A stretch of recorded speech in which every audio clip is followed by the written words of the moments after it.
Bonjour à tous. Je me permets aujourd'hui d'aborder un sujet délicat et un peu technique.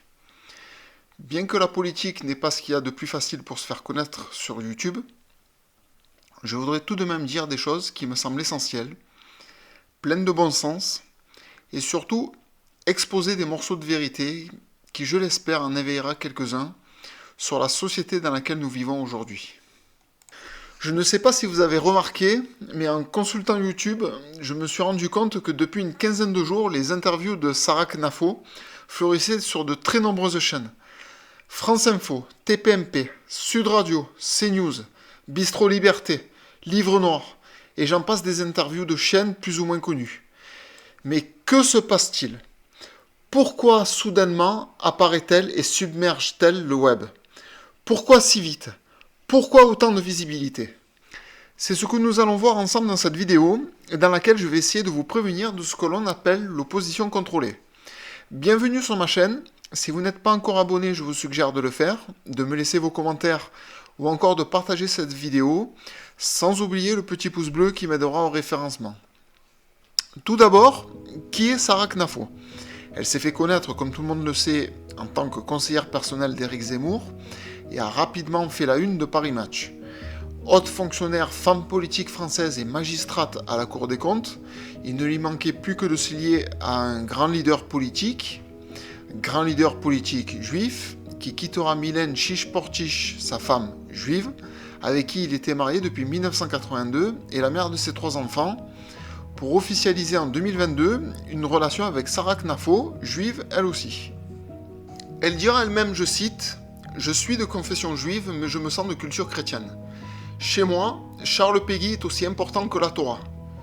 Je me sens de culture chrétienne.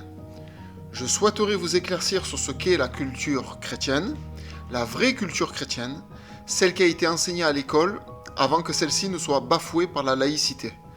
Voici donc un livre de morale et d'instruction civique qui était utilisé en école élémentaire pour l'éducation des élèves, et voici un exemple de ce qui est écrit dans ce livre.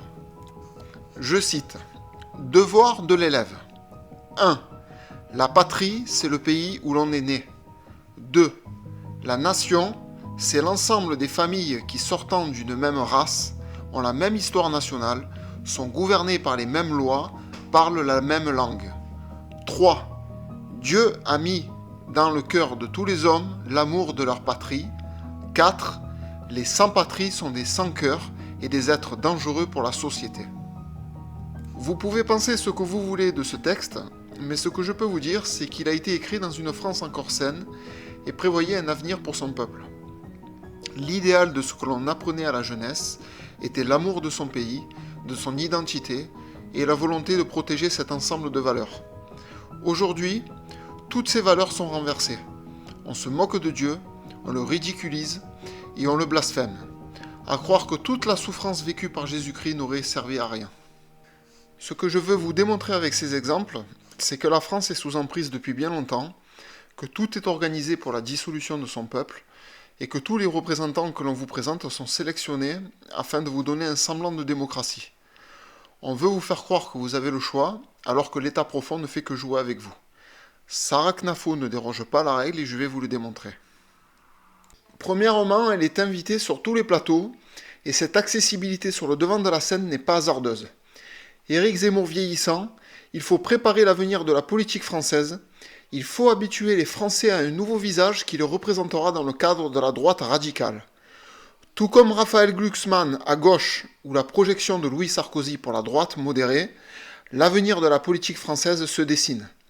Ceci dit, ils ont tous un point commun. Ils sont tous les 3 juifs et ne sont pas d'origine française. Leur intérêt n'est pas une France libre et indépendante. La France est esclave des États-Unis. Ils représentent chacun une tendance qui permettra, quoi qu'il se passe et même si le pays s'effondre, de représenter une porte de sortie pour l'État profond et de garder la mainmise sur le destin du pays. Je vais vous donner quelques exemples qui démontrent ce dont je vous parle. Pourquoi tous ces médias ne parlent-ils jamais d'Alain Soral ou de Vincent Renoir? Pourquoi ne les invitent-ils jamais, même en visioconférence? Étant donné qu'ils font la polémique et malgré toutes les sanctions jusqu'à des peines de prison, ils ne dérogent pas de leur position. Donc pourquoi on ne les invite pas afin de discréditer leur thèse directement devant des centaines de milliers d'auditeurs? Je vais vous le dire pourquoi. Parce que dans tous leurs propos, il y a une part de vérité qu'il n'est pas possible de contester lors d'un face-à-face. Ils disent des choses qui ne doivent pas être dites sur des chaînes de grande écoute, et ça représente un grand danger pour l'ordre mondial qui est en train de s'établir. Et pour les faire taire, la Société des droits de l'homme les rejette et les persécute. Aujourd'hui, il n'y a plus besoin de goulag pour faire taire les gens. Il suffit de les détruire socialement, plus de travail, la réputation, persécutions financières, et 99% des gens se plieront à la doxa dominante. Ce n'est pas le cas pour Sarah Knafo, elle a la libre parole sur tous les plateaux de France et de Navarre. Posez-vous les bonnes questions. Deuxièmement, Sarah Knafo ne défendra jamais les valeurs que je vous ai exposées tout à l'heure. Elle ne défendra jamais la race française, ne possède aucun héritage du passé de la France, et l'histoire nationale ne la concerne pas. Il faut savoir qu'avant 1967, il n'y a jamais eu aucune trace de la famille Knafo en France. Elle est tout simplement une immigrée juive marocaine de deuxième génération qui fait de la politique en France. Ses intérêts ne sont pas ceux des Français, ils correspondent en majeure partie, c'est pour cela qu'elle tient une ligne de droite, mais elle ne s'attaquera jamais au problème initial, au problème numéro 1, celui de la soumission d'un pays aux grandes puissances financières. Ces puissances qui ont pour but d'abrutir les individus, individualiser et communautariser la société, et surtout détruire le bien commun et l'appartenance à une nation, afin de ne laisser que des consommateurs égoïstes qui seront les idiots utiles du grand capital. Hors du sujet de l'immigration, les ambitions de Sarah Knafo sont vides ou strictement personnelles. Elle préfère taper sur les Arabes afin d'avoir les faveurs des patriotes français, sans ne jamais aborder le sujet de qui a organisé l'arrivée et l'installation massive de ces populations et qui a tout intérêt à mélanger et métisser le peuple français.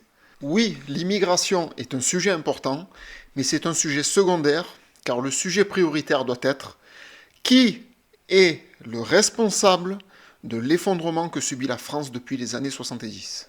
Si vous voulez espérer un changement, la meilleure solution est de soutenir un patriote français, chrétien ou athée, mais de branche chrétienne, et dont son seul intérêt est l'amour de la France. Seule une personne native de la France et qui aime profondément son pays, s'il n'est pas corrompu comme 99% de la classe politique, pourra mener une politique en faveur des Français. Personnellement, je n'en vois que 3. Enfin, 3 qui me semblent sincères. Ce sont Nicolas Dupont-Aignan, Florian Philippot et François Asselineau. Tout le reste est à jeter. Je me répète, tout le reste est à jeter. Ils sont soit corrompus, soit en conflit d'intérêts. Mais il ne faut pas se leurrer. Le système le sait bien. Ils organisent tout pour que l'ensemble des Français se focalisent ailleurs, Sarah Knafo par exemple, et ils feront chacun moins de 2% des voix à chaque élection. Ceci dit, si vous avez des doutes au sujet des propos que je tiens, je vous suggère d'écouter les vidéos sur YouTube d'Alain Soral ou Vincent Renoir afin de comprendre pourquoi le système en a peur et pourquoi il voudrait les faire taire. Je voudrais juste rajouter que nous vivons dans l'époque du mensonge, nos sociétés sont bâties sur le mensonge, que ce soit sur l'histoire, le médical, la psychologie ou la politique, tout est mensonge. Le but étant de servir le grand capital sur le dos de la vie humaine. La santé s'écroule, l'alimentation s'écroule, la sécurité s'écroule, et tout ça pour optimiser les gains financiers des milliardaires dont nous sommes leurs esclaves. Et ce monde, nous l'acceptons, car le peuple se fixe le plaisir et la distraction comme priorité dans la vie, mais à cette allure, il est fort probable que nos enfants n'auront pas la chance de vivre de tels plaisirs. Ah, une dernière chose. Certains vont penser que ma manière de parler et ma vision de la France sont très extrêmes. Je voudrais leur répondre que pourtant, en Israël, c'est exactement la ligne que tient le pays et que ça ne dérange personne. Un petit constat.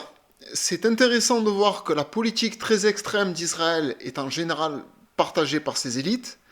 Par contre, les élites juives en France ne partagent pas du tout ce point de vue pour la France.